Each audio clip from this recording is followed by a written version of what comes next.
La clase pasada lo que terminamos de desarrollar fue todo el análisis de lo que corresponde a las ecuaciones constitutivas, la definición, el desarrollo de las ecuaciones constitutivas. Primero lo hicimos en forma general, genérica, para un material absolutamente genérico con cualquier tipo de heterogeneidad en su constitución.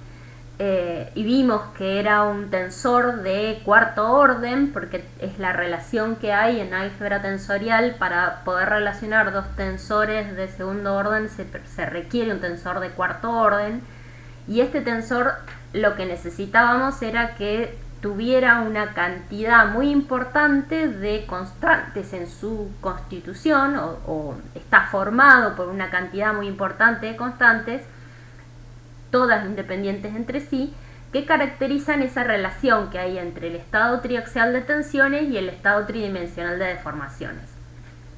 Es decir, entre esta parte de los campos tensoriales de tensiones de la teoría de la mecánica del continuo en el campo elástico y esta parte del campo tensorial de deformaciones.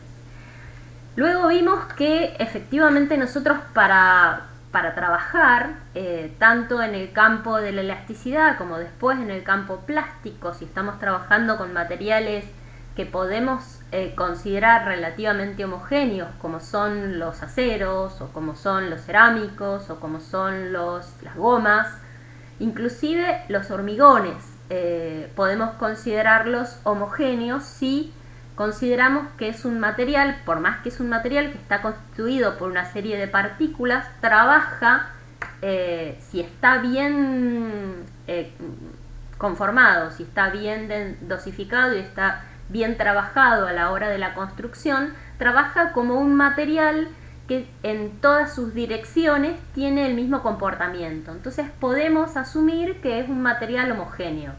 Los aceros, en general, los cerámicos, los plásticos, cumplen muy bien con esa hipótesis de que son homogéneos.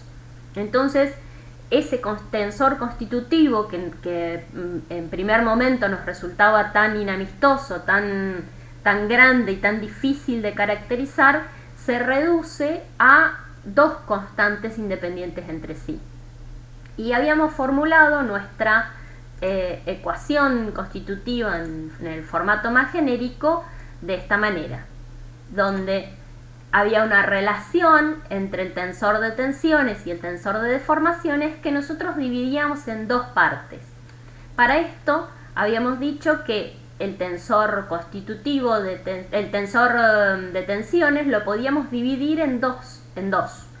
En un primer lugar, voy a cambiar de color, el tensor de tensiones, lo primero que vimos la clase pasada, yo la subí como una clase aparte para que quedaran separadas las clases.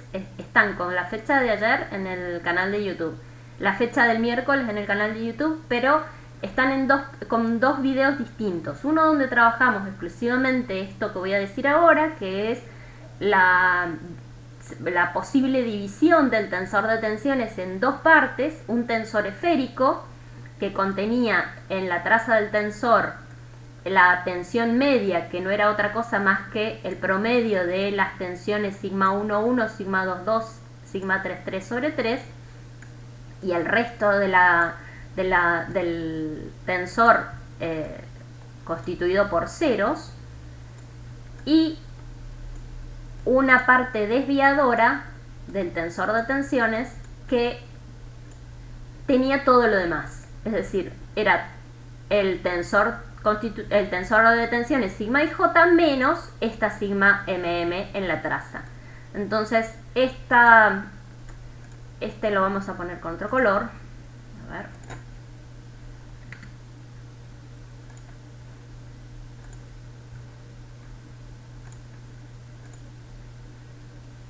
Lo vamos a escribir en rojo.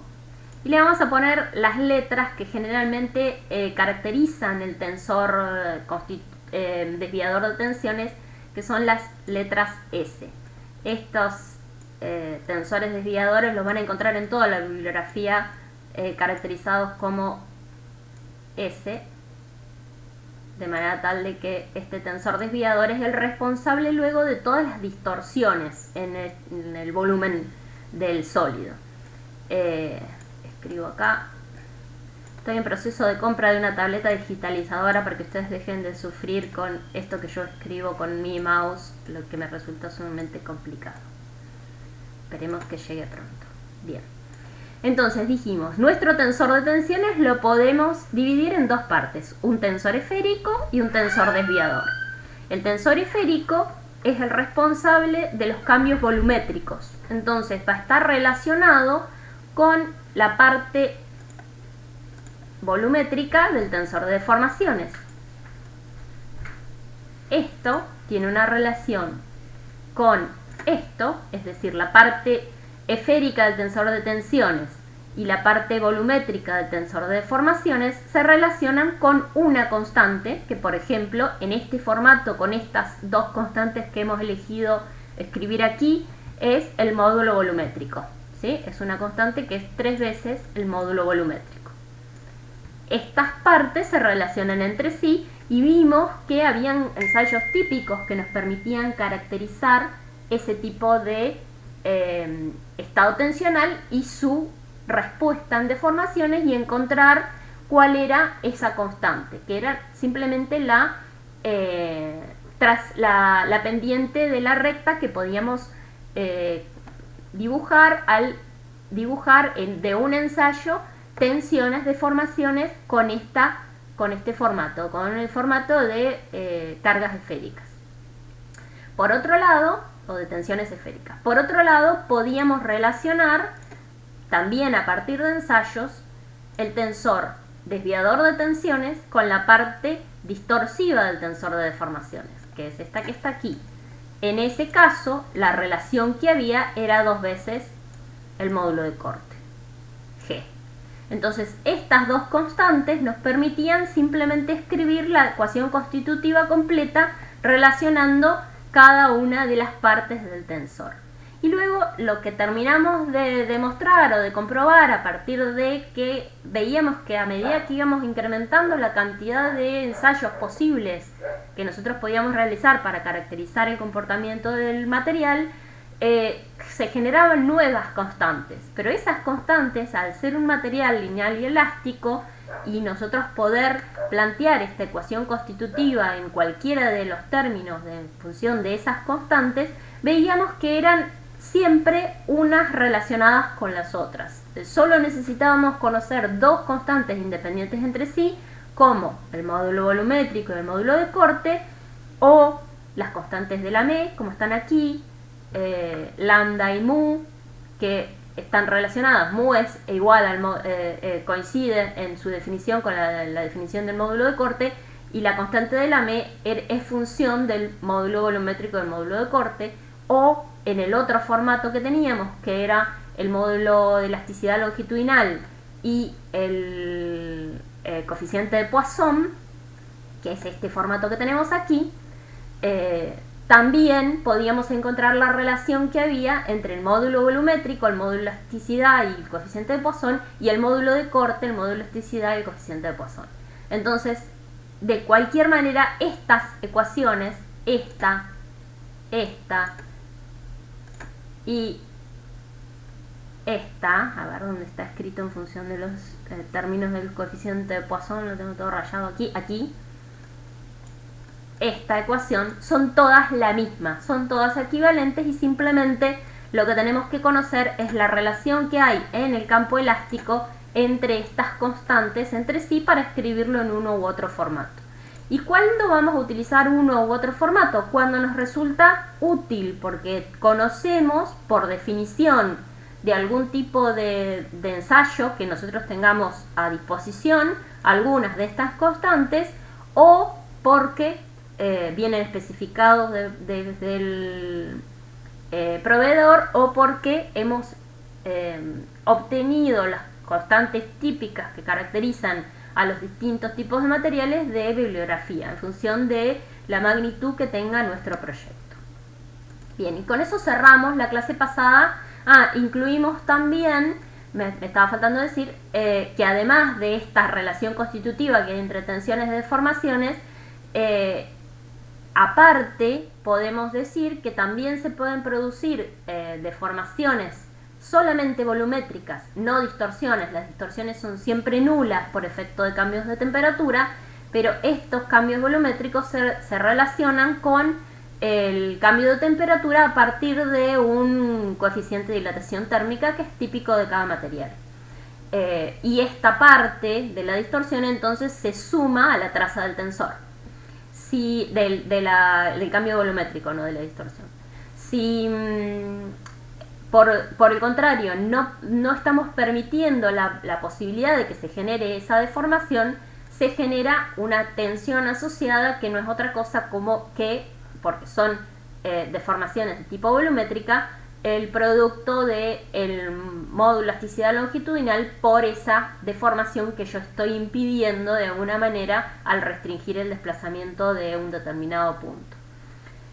Bien, entonces la clase de hoy, con esto ya cerramos por completo toda nuestra teoría de elasticidad en el campo elástico, o sea, la mecánica del continuo en el campo elástico, y lo que tenemos que conocer son las relaciones que hay entre los distintos componentes.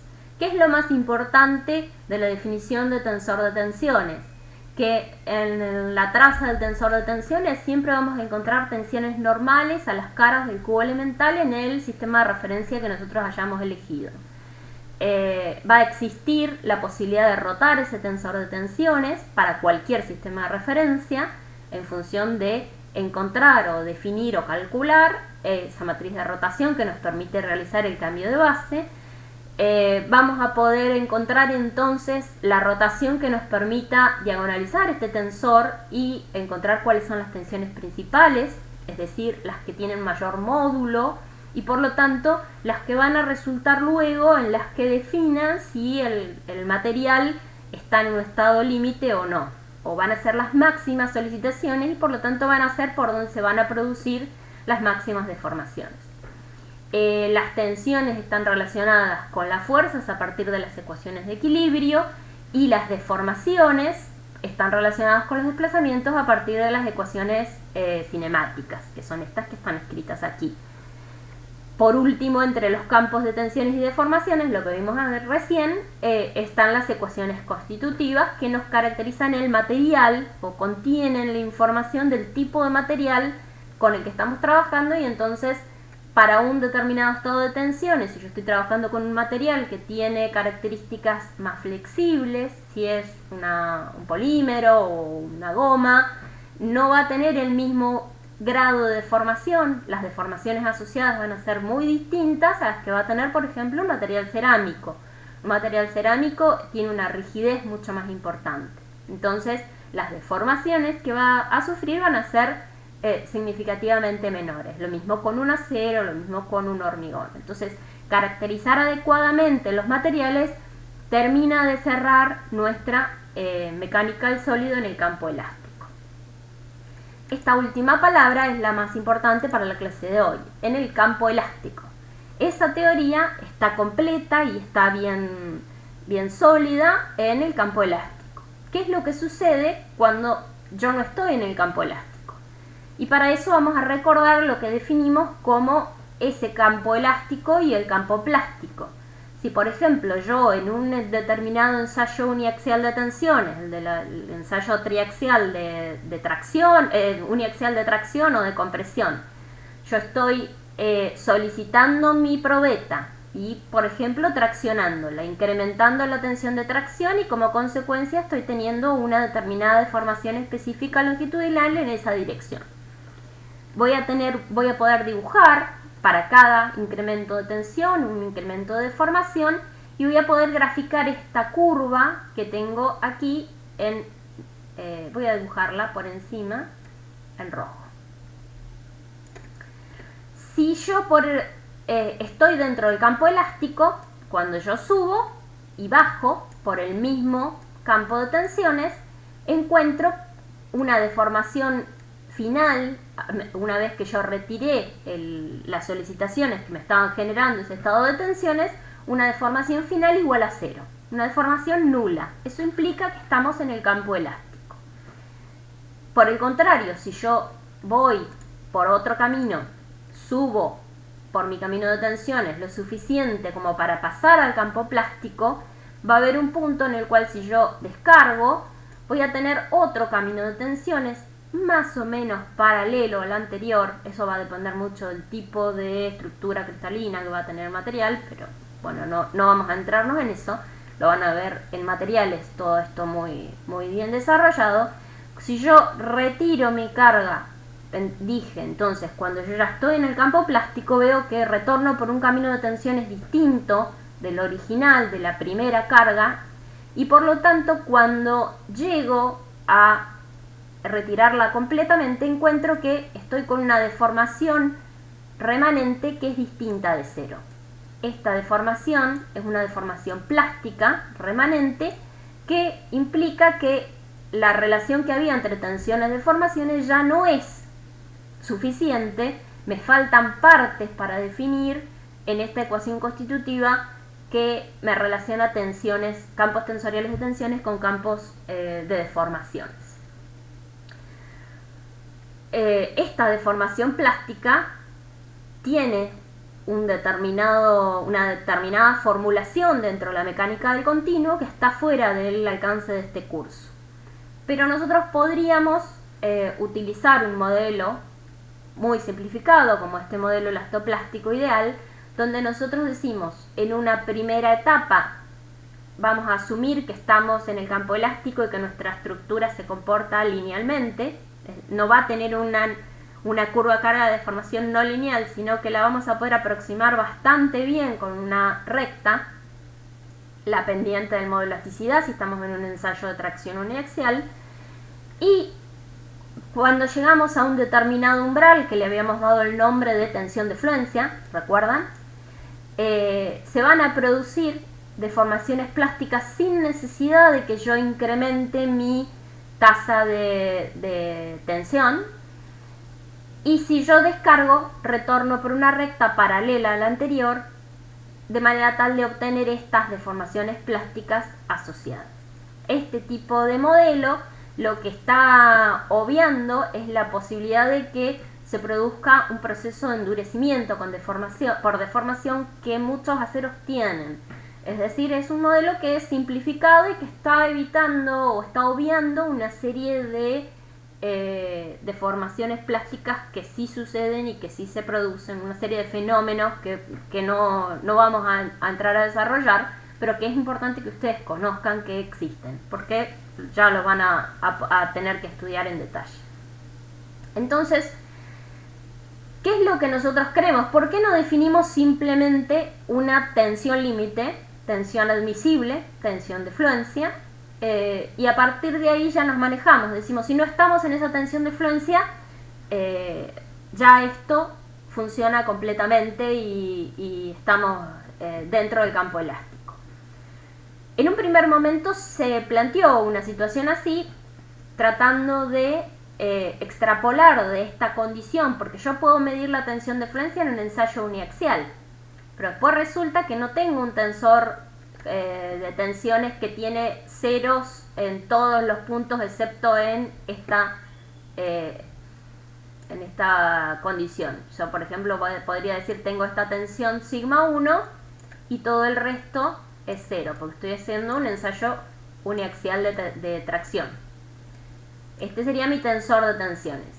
Ahora, yo no estoy en esta condición porque tengo un sólido que está sometido a un estado triaxial de tensiones, con valores no nulos en todos los puntos de mi tensor.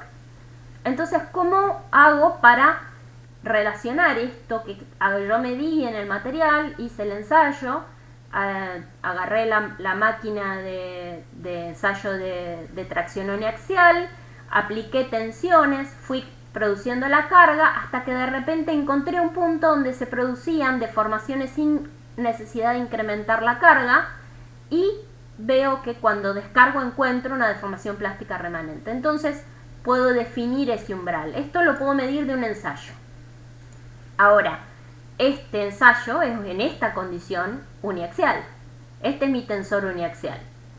Ahora, si yo estoy en un estado triaxial de tensiones, esta no es la condición. Entonces, ¿puedo utilizar esta misma vara, este mismo límite?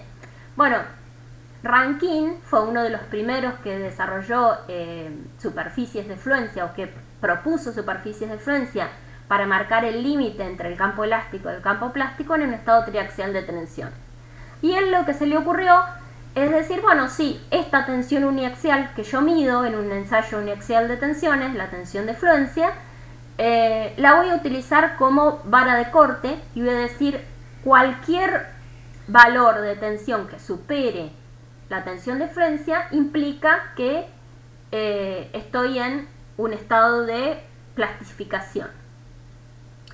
Por eso se llaman criterios de fluencia o superficies de fluencia, porque él lo que dijo fue, bueno, si yo tengo que asemejar este estado uniaxial a un estado triaxial, voy a utilizar una representación en la cual en los tres ejes coordenados voy a dibujar tensiones.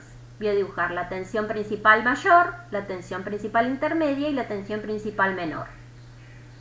Con este sistema de referencia de tensiones, puso como límite que ninguna tensión pudiera superar el umbral de la tensión de fluencia. Con lo cual quedaba en este espacio de tensiones, se denomina así, cuando yo grafico en los tres ejes las tensiones principales, en el espacio de tensiones principales quedaba conformado una superficie límite en más y menos sigma i, de manera tal de que esto conformaba un cubo centrado en el 0. Cuando plantea esta condición, se escriben en forma matemática las definiciones de estos planos, ¿sí? Es un plano constante en más sigma i, un plano constante en más sigma i en el eje de la tensión principal 2 y más sigma i en el eje de la tensión principal 3. Entonces él lo que planteaba es, mientras mi estado de tensiones está dentro de este cubo, no voy a tener plastificación. En el momento en que toco la superficie del cubo, hay plastificación y ya hay fluencia, y como consecuencia mi teoría ya no me alcanza para definir por completo la relación tensión-deformación.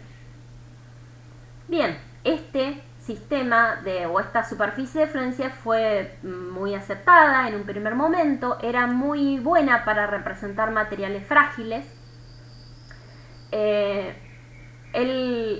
Estos sistemas o estas superficies de fluencia se empezaron a plantear al inicio de la era industrial, porque encontraban que habían una formulación muy amplia de la teoría de la mecánica del sólido en el campo elástico, que era lo que estaba desarrollándose en ese momento, y empezaron a ver que algunos materiales fallaban. Empezaron tratando de representar la falla, las fisuras o las fracturas que se generaban en materiales frágiles como los vidrios.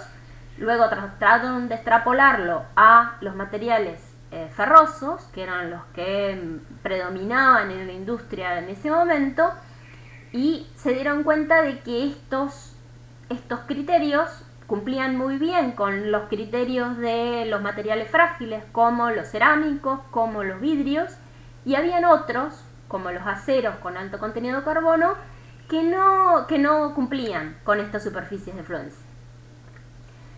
A partir de ahí empezaron a generarse o a proponerse otras superficies, otros criterios, y en todos los casos las superficies de fluencia tienen un formato que es como este que está escrito aquí. Son funciones del tensor de tensiones, o de las tensiones principales, o de los invariantes de tensión. Hay distintos formatos que nos van permitiendo a nosotros, o distintas propuestas de leyes de superficies de fluencia, que nos permiten a nosotros definir cuándo estamos en campo elástico y cuándo estamos en plastificación en un estado de solicitación triaxial de tensiones. Bien, entonces dijimos, esta era la ley de la superficie de fluencia, hasta que entraron a fallar materiales que no cumplían con estas condiciones, que no eran de este tipo, no eran frágiles. Entonces, si recuerdan, si no la recuerdan, vayan a ver la clase cuando definimos solicitación AXIL. Los materiales nosotros los podíamos dividir en dos grandes grupos, los materiales frágiles y los materiales dúctiles, donde los materiales frágiles tenían en un estado de solicitación uniaxial una ley tensión deformación que era bastante lineal y rápidamente tenían una tensión de fluencia o tensión de rotura directamente. Lo más característico son, por ejemplo, los vidrios. Uno puede tomar un vidrio y traccionarlo, no le pasa absolutamente nada, se deforma muy linealmente y de repente falla, ¿sí? Este es un ensayo triaxial de un material frágil. Por otro lado, los materiales más dúctiles, como los aceros, cuando uno realiza el mismo ensayo, tensión-deformación, encuentra que en un primer momento tienen un comportamiento lineal, luego al llegar a la tensión de fluencia se genera una especie de meseta con algunos movimientos muy sutiles, muy pequeños, que se corresponden con cambios en la estructura interna del material, generación de microfisuras, movimiento de dislocaciones, una serie de parámetros aquí que nos permiten a nosotros tomar deformación sin necesidad de incrementar tensión. Ya te contesto, déjame terminar el concepto así después vuelvo. Es que se trabó, Bien. por Eh, eso, cuando empezó a explicar el segundo gráfico. Vuelvo entonces a iniciar la explicación del segundo gráfico, ahora se me escucha bien.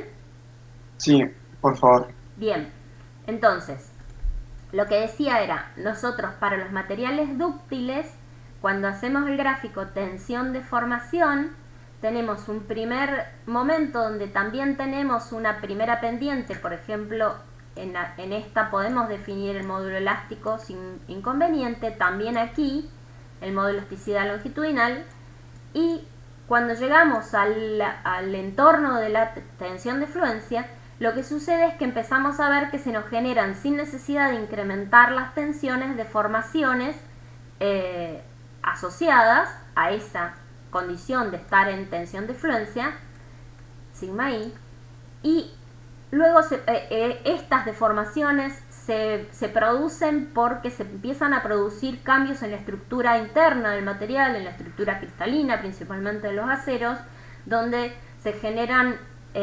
movimientos muy, muy pequeños de vacíos, dislocaciones, una serie de modificaciones de la estructura interna, generación de microfisuras o inicio de fisuras, y luego se genera un proceso de endurecimiento por deformación que nos permite seguir tomando carga hasta que finalmente se produce la rotura. Bien, este comportamiento que es típico de los materiales dúctiles no estaba bien caracterizado, no estaba siendo bien representado por este criterio de fluencia. Uno encontraba que se llegaba a la tensión de fluencia y sin embargo el material no tenía para esa condición, para este límite, bien caracterizado si estaba en el campo elástico o no. Entonces empezaron a proponer otras funciones de superficies de fluencia. Por ejemplo, una de las más aceptadas es el criterio de fluencia de Tresca. El criterio de fluencia de Tresca es muy eficiente, es muy bueno para caracterizar el comportamiento elástico de los materiales dúctiles. ¿Qué proponía Tresca en su formulación? Él proponía que se iba a llegar al estado de plastificación cuando se encontrara en el estado triaxial de tensiones la máxima tensión de corte equivalente a la máxima tensión de corte que se obtenía en el ensayo de tracción uniaxial. Él proponía que se fallaba por corte. Entonces, cuando se alcanzara en el estado triaxial de tensiones la máxima tensión de corte equivalente a la máxima tensión de corte de un ensayo de tracción uniaxial, se iba a plastificar el material. Entonces, ¿cómo se representa eso en formato analítico? Bueno, la máxima tensión de corte nosotros la podíamos calcular, si recuerdan, de un círculo de Moore. Aquí en este círculo de Moore planteábamos en el eje de abscisas las tensiones normales, en el eje de ordenada las tensiones tangenciales, que son las tensiones de corte, y las raíces de estos círculos eran las tensiones principales, sigma 1, sigma 2 y sigma 3. Los círculos nos representaban las zonas en las cuales los espacios de tensiones eran posibles. Debían ser por dentro del círculo mayor y por fuera de los círculos menor e intermedio. Entonces esta zona sombreada era los estados de tensiones posibles. Entonces lo que planteó 3K es la máxima tensión de fluencia, la máxima tensión de corte en este estado triaxial sea equivalente o va a ser alcanzada a la máxima tensión de corte de un estado uniaxial de tensiones, en ese momento va a haber plastificación. Entonces, si este es el estado triaxial de tensiones, esta es la forma que se queda o que se puede representar el círculo de Moore en un estado de tracción uniaxial, porque en un estado de tracción uniaxial nosotros tenemos un tensor de tensiones que es sigma 1, 0 y 0, el resto, todo lo demás es 0, porque solo tenemos tracción en el eje del longitudinal de la probeta. Entonces, si este es nuestro tensor de tensiones, ya está diagonalizado, podemos decir que esta tensión es la tensión principal mayor y las otras dos son 0, coincidentes entre sí en un punto. Entonces nuestro círculo se reduce a un punto, el círculo sigma 3, sigma 2, sigma 1, sigma 2 coincide con el sigma 1, sigma 3. Entonces, en el estado uniaxial de tensiones tenemos un círculo de Moore que pasa a estar con este formato que tenemos aquí. ¿Cuál va a ser la máxima tensión de corte entonces en este estado? La máxima tensión de corte nosotros la podemos encontrar en el punto más alto de este círculo, que es la mitad de esta tensión sigma 1.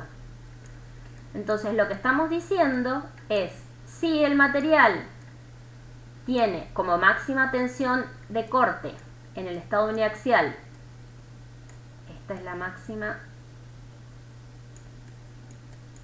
sigma nu S. La máxima tensión de corte en el estado uniaxial es la tensión aplicada dividido 2, o sea, el radio de este círculo, y esta tensión, estamos diciendo, estamos en el estado de plastificación, esta tensión sigma 1 va a ser la tensión de fluencia. Entonces, en el estado uniaxial, la máxima tensión de fluencia va a ser la tensión de fluencia dividido 2. Y en el estado de triaxial de tensiones, voy a tener distintos radios. Voy a tener un radio entre sigma 1 y sigma 3, otro entre sigma 1 y sigma 2 y otro entre sigma 2 y sigma 3. Es decir, voy a tener 3 tensiones de corte máximas en distintos planos. Recuerdan, esta es una representación en el plano de una situación que es triaxial, en planos que son distintos entre sí. Entonces, en el plano sigma 1, sigma 2 voy a tener una tensión de corte máxima que va a ser sigma 1, sigma 2. No, esta. Sigma 1, sigma 2 va a ser esta ecuación. Va a ser la mitad de este radio, sigma 2 menos sigma 1 sobre 2, sigma 1 menos sigma 2 sobre 2, mejor dicho. En el círculo menor va a ser sigma 1, sigma 2, sigma 3, este que está aquí. Es decir, es la mitad de este círculo, es este radio, sigma 2 menos sigma 3 sobre 2. Y por último, la tercera tensión de corte máxima va a ser la del círculo mayor, sigma 1 menos sigma 3 sobre 2. Entonces, cualquiera de esos 3 estados donde coincida alguno de estos círculos con el círculo del ensayo uniaxial de tensiones, 3K proponía que íbamos a estar en fluencia. Bueno, cuando uno iguala esta ecuación con esta con esta y esta con esta, lo que encuentra es la definición de la superficie de fluencia de 3K, que es 3 planos, 3 en más y 3 en menos, porque él lo planteaba que al ser más y en menos uno puede encontrar el mismo valor para una tensión de corte positiva que para una tensión de corte negativa. Entonces vamos a encontrar 6 planos que nos conforman un cilindro centrado en un eje que representa la tensión principal 1 igual a la 2 igual a la 3, que se denomina eje hidrostático de tensiones, en el campo de tensiones principales. ¿Se entiende? Esta ecuación lo que conforma es un cilindro de sección hexagonal, porque son 6 planos que conforman ese cilindro centrado en el eje hidrostático de tensiones.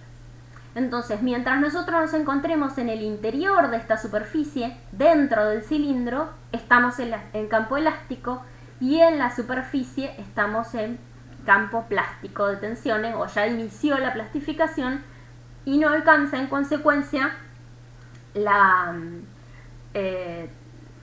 definición que hemos hecho de nuestras ecuaciones constitutivas que relacionan tensiones con deformaciones, porque existen deformaciones plásticas que no están siendo representadas en esa ecuación constitutiva.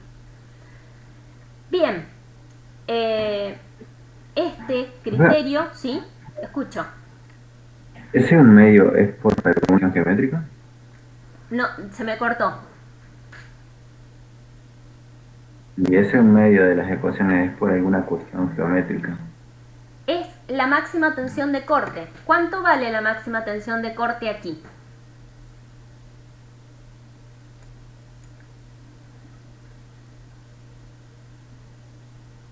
En el ensayo uniaxial, ¿cuánto vale la máxima tensión de corte?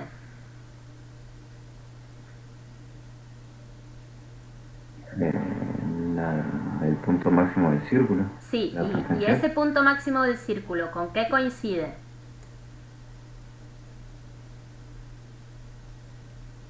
Es igual al radio del círculo, ¿sí? Ah, sí.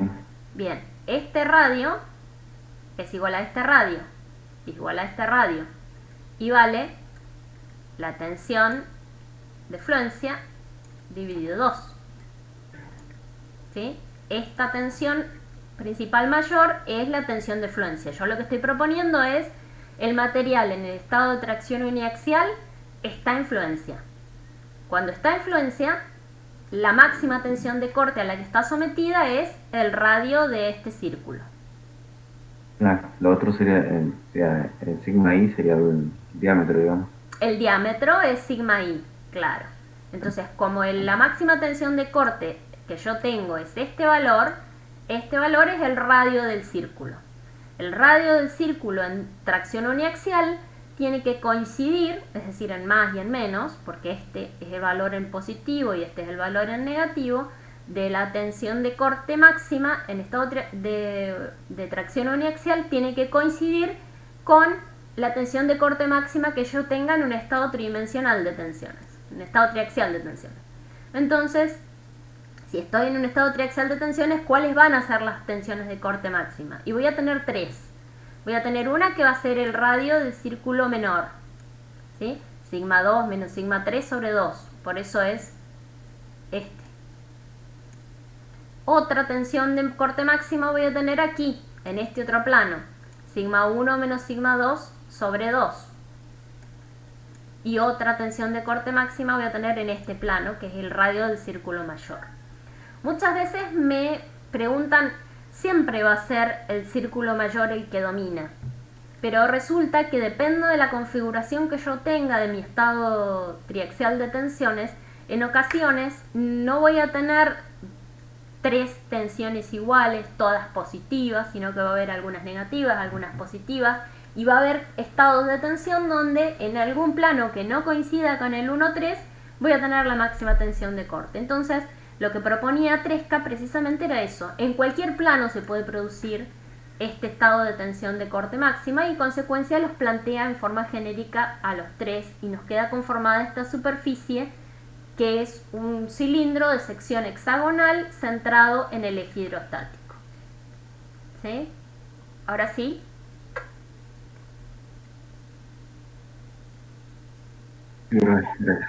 Bien, buenísimo. Bueno, este es un criterio que es muy aceptado, muy utilizado en general para materiales dúctiles. el criterio de Rankine es muy aceptado y muy utilizado en materiales frágiles, como los vidrios, como la fundición, los cerámicos, inclusive las rocas.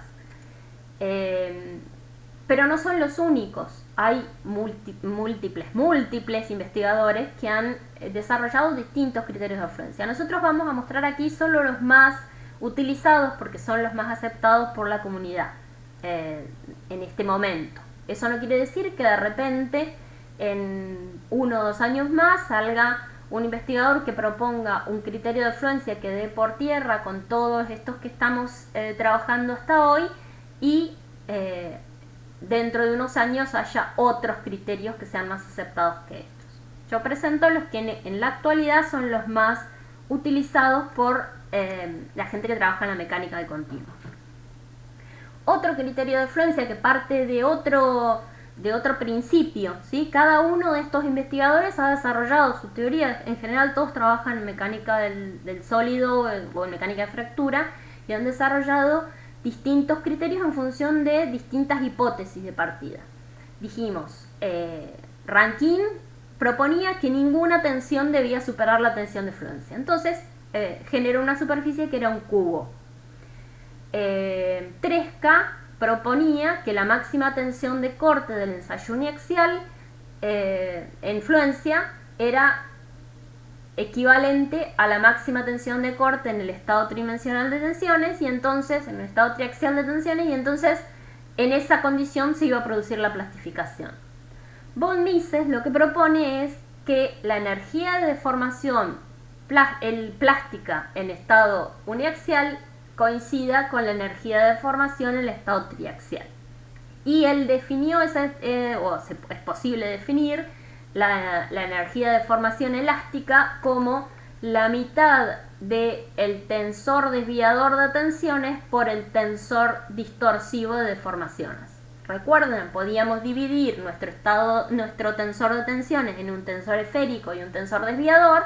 Tomamos solo la parte desviadora del tensor de tensiones para este criterio, y el tensor de deformaciones lo podemos también dividir en una parte volumétrica y una parte distorsiva. La parte distorsiva del tensor de deformaciones es la que se utiliza para la definición de la energía de deformación elástica.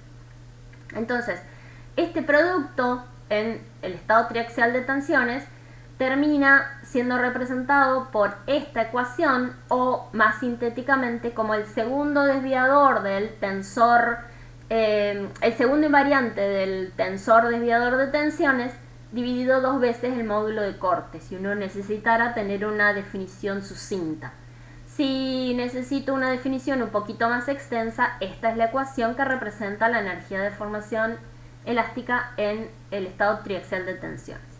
En el ensayo uniaxial esto se reduce de esta manera, ¿sí? Porque solo tengo una tensión que es distinta de cero, que es la tensión de fluencia. Las otras dos son cero porque es uniaxial, y entonces cuando represento esa condición en el estado de tensión de tracción uniaxial, termina como la tensión de fluencia al cuadrado dividido 6 veces el módulo de corte. Al igualar estas dos ecuaciones, que es lo que proponía von Mises en su formulación, lo que se encuentra es esta función, que es también una representación de un cilindro centrado en el eje hidrostático de tensiones, en el campo de tensiones principales, pero con sección circular, ¿sí? Esta es la ecuación de un cilindro de sección circular, que da la casualidad, o como ambos criterios están bien formulados, circunscribe al cilindro de sección hexagonal de Tresca. Con lo cual ambos criterios difieren. Fíjense que parten de formulaciones absolutamente distintas. Uno proponía falla por corte, el otro propone que falla por energía de deformación. Y ambos encuentran soluciones que son muy parecidas entre sí, difieren en las aristas, o en general los criterios que tienen aristas muy afiladas, muy puntiagudas, son menos buenos para obtener la definición de cuál es la superficie de fluencia. A mi criterio son siempre mejores las ecuaciones que funcionan en un formato suave, porque en las aristas uno puede muy rápidamente pasar del campo elástico al campo plástico sin prácticamente modificar la condición del tensor de tensiones. Pero lo interesante es que en general en el interior de toda la superficie de fluencia coinciden tanto un Mises como 3K, a pesar de que parten de principios absolutamente diferentes. Ambos criterios son muy aceptados y necesitamos entonces generar ahora, son muy aceptados para materiales dúctiles. Necesitamos generar ahora algunos criterios, o se observó en su momento, no estamos hablando de ahora, estamos hablando del 1700 todo esto, ¿no? Se generaron en su momento criterios que fueran asimétricos. ¿Por qué? Nosotros teníamos acá materiales, por ejemplo, los aceros, que este círculo no es que arranca en cero y para tensiones negativas no funciona, funciona en más y en menos, o sea, este cilindro se extiende hacia las tensiones negativas, y lo mismo estas tensiones de la superficie de fluencia del 3K también funciona para tensiones tanto negativas como positivas. Es un cilindro que no tiene una tapa aquí en el 0,0. Pero ¿qué se observaba? Que había materiales que tenían un comportamiento asimétrico, que no eran iguales de eficientes en tracción que en compresión. Hablamos de los cerámicos, hablamos de los hormigones, hablamos de los suelos. Los suelos son uno de los materiales más utilizados en la ingeniería en general. ¿Por qué? Porque así yo me dediqué a trabajar exclusivamente con estructuras metálicas. Esas estructuras metálicas no flotan en el éter, sino que terminan siendo fundadas en un suelo o en una roca. Tarde o temprano esas cargas van a ir a parar al suelo, porque necesita una superficie de apoyo de cualquier estructura. Entonces, la caracterización de los suelos pasaba a ser un problema, porque los suelos, ustedes saben, no es, si bien uno puede, si se aleja lo suficiente, considerarlo un sólido que trabaja en el campo elástico, es bastante discutible, que sean lineales es bastante discutible, pero bueno, uno puede considerar que son un sólido. Pero si uno los mira de cerca, están constituidas por partículas discretas que no tienen una cementación entre sí. Entonces uno agarra, va al patio, escarba un poquito y saca un poco de arena o de tierra o de suelo, de que tenga limos, que tenga arcillas, que tenga partículas de grava, y todas esas partículas, si uno las comprime, las toma en su puño y las aprieta, va a ver que le ofrecen una resistencia muy importante. Ahora, esa bolita de suelo que yo acabo de conformar, o esa probeta de suelo que yo acabo de conformar, al comprimir ese suelo, en el momento que yo lo quiero traccionar, no soporta prácticamente nada y se disgrega porque precisamente no tienes material cementante. Los que más capacidad tienen para tener algún tipo de resistencia a ese alargamiento son los materiales que tienen mayor contenido, más plásticos, los que tienen mayor contenido de arcilla, porque existen entre las partículas de arcilla son partículas alargadas, como si fueran discos. Las partículas de arena son más redondeadas, como si fueran pelotas. Si uno las mira muy de cerca, las partículas de los suelos más finos son en general planas y circulares o alargadas. ¿Y qué es lo que sucede? Al ser tan finas y tan delgadas y estar unas apoyadas sobre las otras, porque el sólido se constituye por una serie de partículas que están unas sobre las otras, lo que sucede es que se empiezan a generar fuerzas de muy baja intensidad, eléctricas, tipo como las fuerzas de Van der Waals, equivalentes, como para darles un ejemplo, no voy a entrar demasiado en esto porque no es el métier que más les interesa a ustedes, la parte de la mecánica de suelos, pero existen una serie de fuerzas internas que impiden que las arcillas se disgreguen tan fácilmente como las arenas, sobre todo cuando están húmedas, no tanto cuando están secas. Pero bueno, tienen una especie de cohesión, se denomina, que es un parámetro que es posible medirlo, que es este que está aquí, la cohesión, que es lo que hace que cuando están sometidas a un muy bajo nivel de tracciones, aún soporte el material.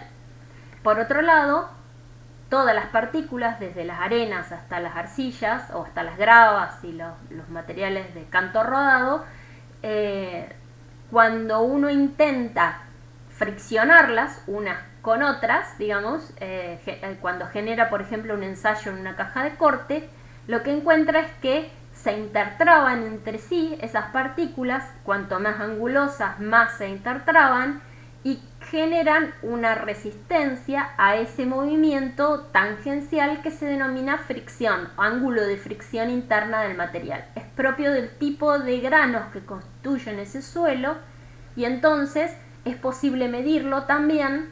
Así como medimos la cohesión, podemos medir el ángulo de fricción realizando un ensayo en la máquina triaxial que yo les mostré la clase pasada.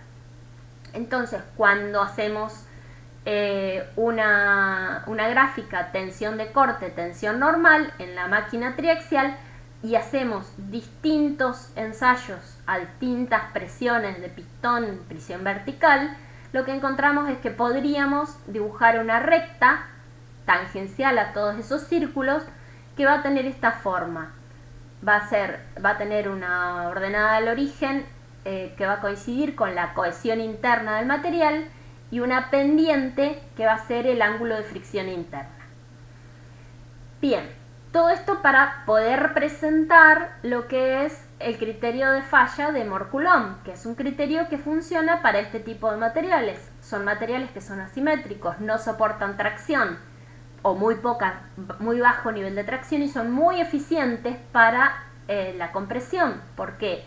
Porque a medida que yo más comprimo un suelo, fíjense, ustedes toman un material, una capa de suelo que está en superficie y en general está muy descomprimida, está muy suelta y es un material que tiene una resistencia bastante baja.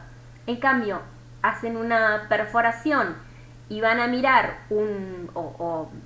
teóricamente, sin hacer la perforación para no descomprimir, se introducen en profundidad en el suelo y ese suelo que está sometido a un estado de tensiones en todas las direcciones porque está comprimido por todo el subsuelo que está alrededor y por todas las capas de suelo que están por encima de él, por propio peso del material, esa partícula de suelo en el interior del perfil va a tener un estado de tensión mucho más importante y va a ser mucho más resistente. En general, cuando yo voy a intentar fundar una estructura que tiene mucho peso, las cargas superficiales no son tan eficientes y voy a ir a fundar un poco más en profundidad.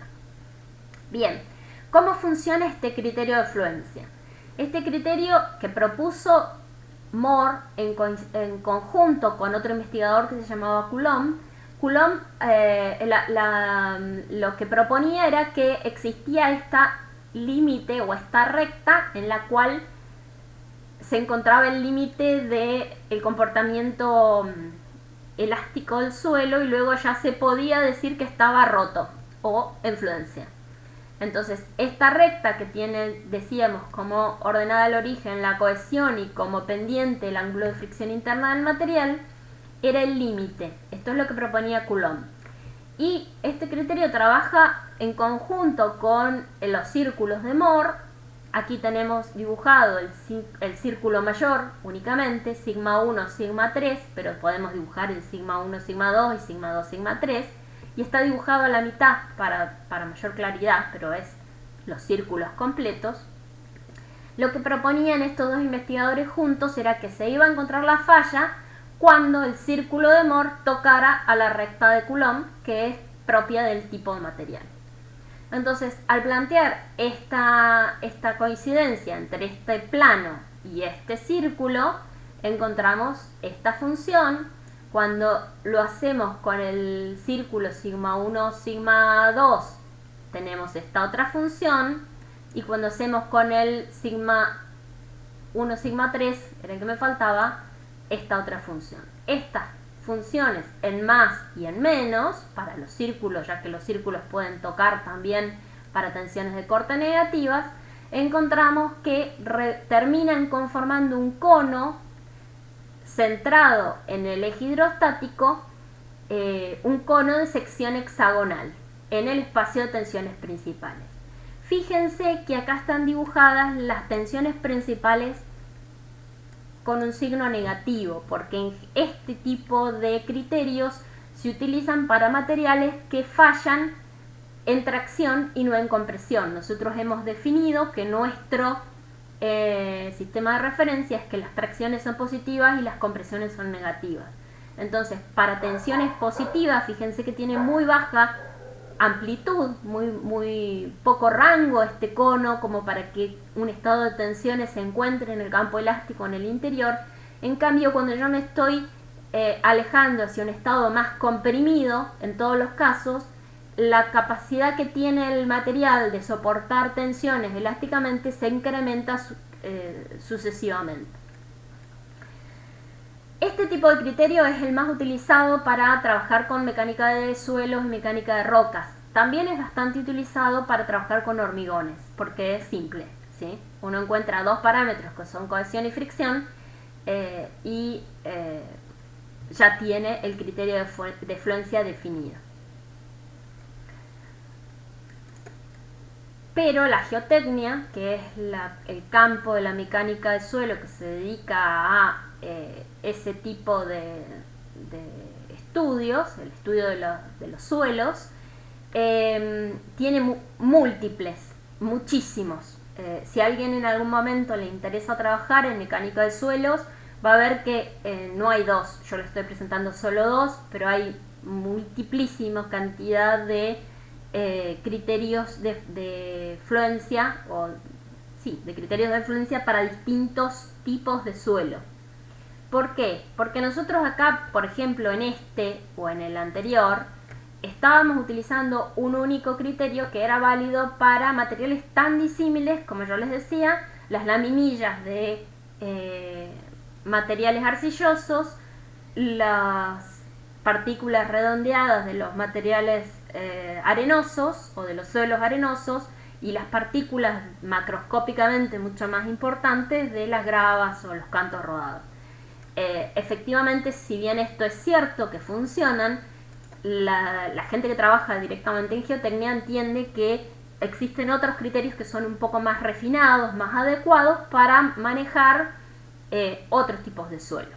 Entonces están, por ejemplo, los modelos tipo Camp Clay. Hay innumerable cantidad de modelos que no vienen al caso porque nosotros no estamos trabajando en geotecnia en este momento, pero sí es importante que los conozcan para que sepan que de repente encuentran un trabajo donde ustedes tienen que interactuar con un profesional que se dedica a la parte de las fundaciones, de la estructura que ustedes están calculando o que están verificando. Por más que ustedes se dedican a hacer la parte de la superestructura, tienen que poder interactuar con el profesional en el equipo que está mirando la parte de la geotecnia. Y si él presenta un modelo de otro tipo que no sea estos, bueno, ustedes ya por lo menos entienden de qué está hablando, cuál es el principio, y van a ver que van a poder comunicarse sin problema.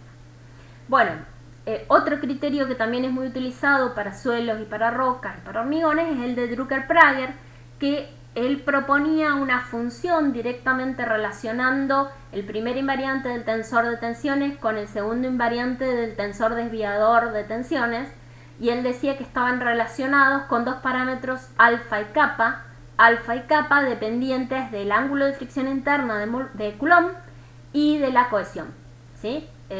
Utilizando los parámetros que era posible caracterizar con el ensayo triaxial de tensiones de la probeta del suelo, él proponía otra función.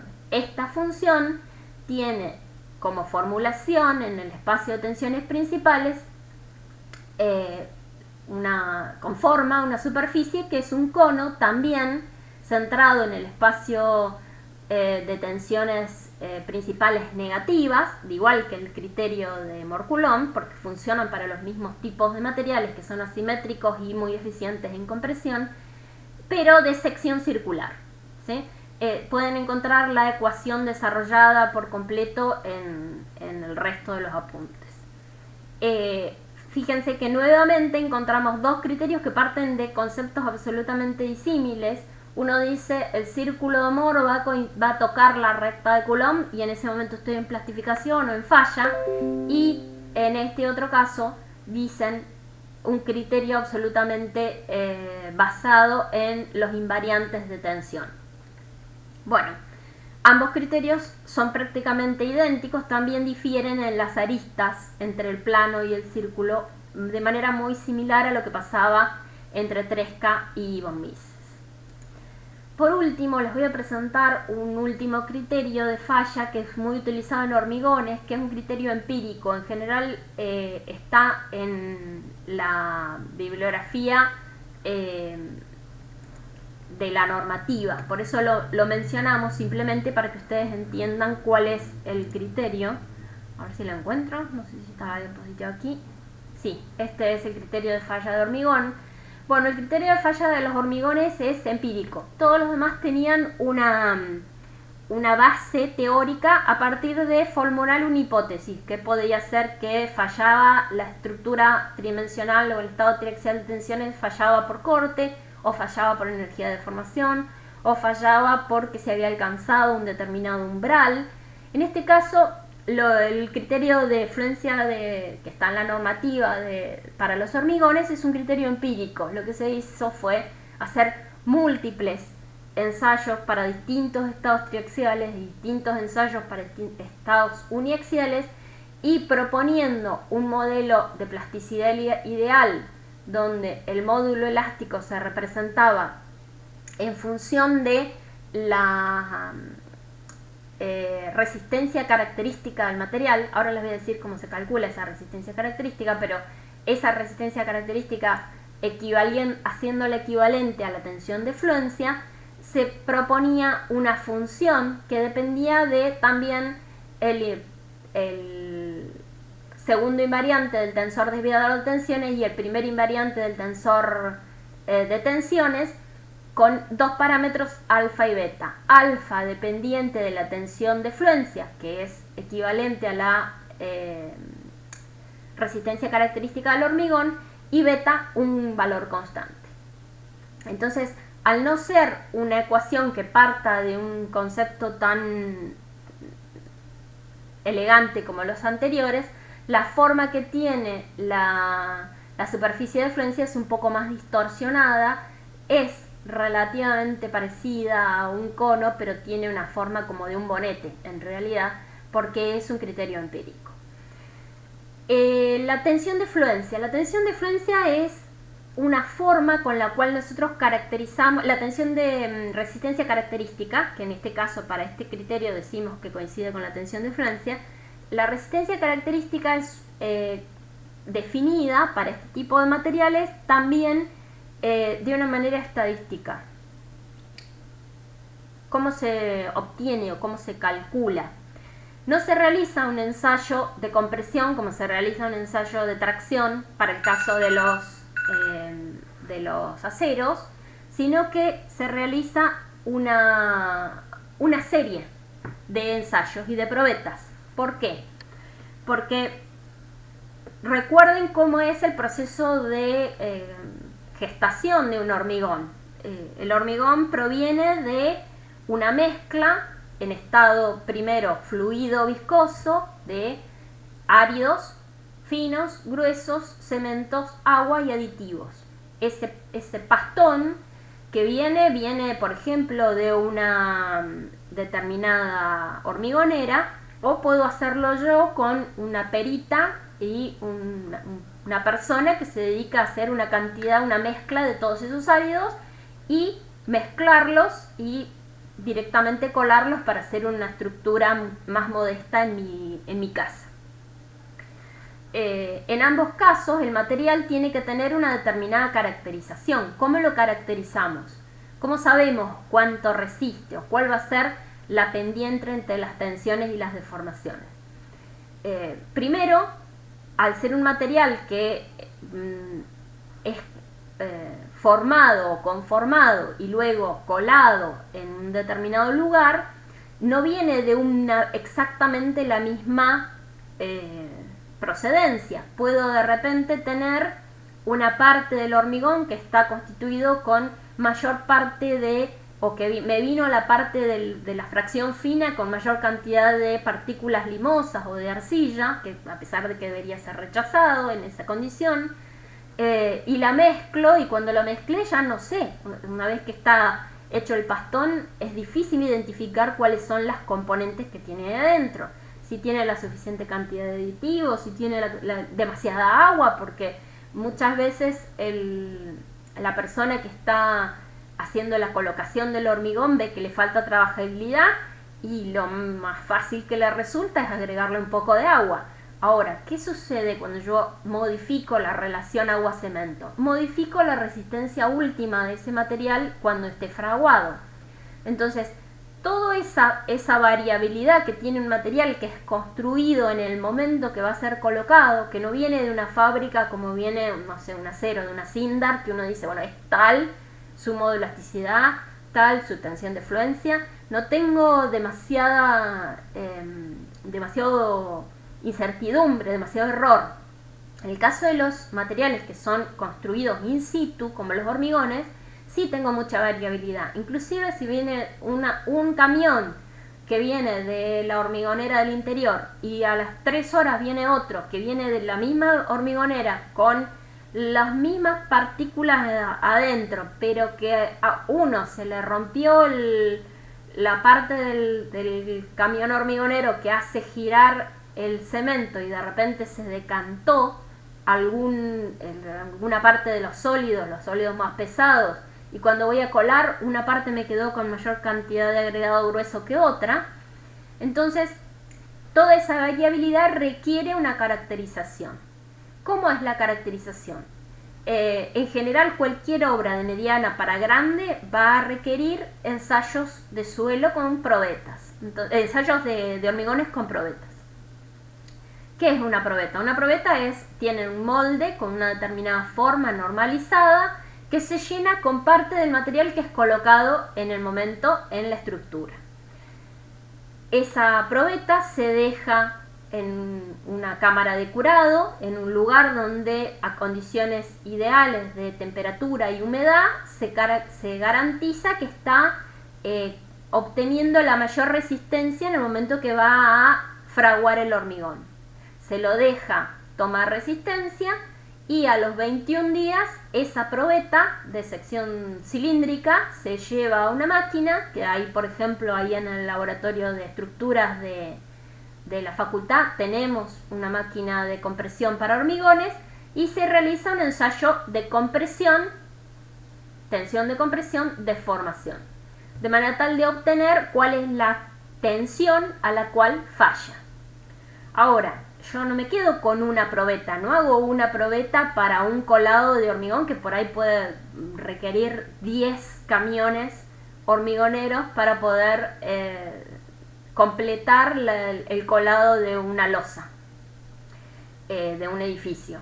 Lo que hago es, por lo menos genero 3 probetas por cada camión, o dependiendo de la magnitud que tenga la obra, por ahí puedo requerir que todos los camiones tengan certificación de fábrica, pero además yo realizar ensayos in situ, como digo, de una serie aleatoria de esos camiones o de todos los camiones si fuera muy importante la obra, de manera tal de tener una gran cantidad de probetas para identificar distintas tensiones de fluencia, que son esta tensión característica. Luego se hace un tratamiento estadístico y se obtiene cuál es la tensión que caracteriza mejor dentro de todas esas tensiones de rotura, cuál es la tensión, la media de esas tensiones que caracteriza la tensión de fluencia del material que está colocado. Si esa tensión de característica no cumple con los requerimientos de proyecto, hay que retirar todo ese material, demoler el hormigón que ya ha tomado resistencia, es un gran gasto, es un gran costo, pero eso implica que el material no está cumpliendo con la especificación. Esta tensión de característica es lo que yo voy a pedir a la hormigonera. Yo le voy a decir, mandame un hormigón H25. ¿Qué es un hormigón H25? Es un hormigón que tiene una tensión característica de 25 megapascales. Entonces, yo le estoy pidiendo con nombre y apellido cuál es el tipo de material que yo estoy especificando. Ellos tienen ya las dosificaciones para sus áridos y para sus aditivos y para sus cementos. Voy a especificar bastantes cosas más, ¿no? Pero dentro de la especificación del tipo de hormigón que yo voy a requerirle a la hormigonera va a ser la tensión característica uno de los parámetros. En función de esa tensión característica yo voy a poder calcular el módulo elástico del material y voy a poder hacer luego la relación. Si yo quiero hacer una ecuación constitutiva y plantear este material que estoy trabajando es un hormigón, voy a poder utilizar el módulo elástico, el coeficiente de Poisson en general de los hormigones es del orden de 0,2, 0,22 como mucho. Pero este es el concepto de tensión característica, que como ustedes no tienen materias propias de la parte de hormigones, tengo que darles toda esta explicación para que sepan cuáles son los parámetros que están entrando dentro de este criterio de fluencia. ¿De acuerdo? Bien. Por último, creo que estamos cerrando ya la teoría de la mecánica del sólido en el campo elástico. Vimos cuáles son los bordes en el campo plástico y solo voy a mencionar que cuando nosotros tenemos concentraciones de tensión, es decir, tenemos singularidades, como por ejemplo en una placa de acero que está sometida a tracción, tengo un orificio o tengo un lugar, un punto en el cual tengo un corte muy brusco de la geometría de una pieza. En esos extremos, en esos lugares con bordes angulosos, con orificios, con fallas en el material, con fallas en el cordón de soldadura, distintos tipos de concentradores de tensiones, las tensiones que uno puede llegar a obtener como consecuencia de la aplicación de un determinado nivel de fuerza pueden llegar a ser muchísimo más grandes. Es simplemente tener en cuenta que si bien la teoría de la mecánica del sólido funciona muy bien y representa muy bien el comportamiento de los cuerpos en general en cualquier estado de tensiones, cuando yo tengo un concentrador de tensiones tengo que tener una particular precaución, porque la magnitud de las tensiones que es posible que se generen son muy importantes, son sectores donde se van a iniciar los puntos de plastificación, son los lugares donde el hilo es más delgado de una pieza. Entonces, siempre prestar atención a los efectos de los concentradores de tensión, como para no tener problemas solamente haciendo el análisis de la estructura considerando la mecánica del sólido en el campo elástico, porque hay aquí efectos plásticos que son muy rápidamente desarrollados.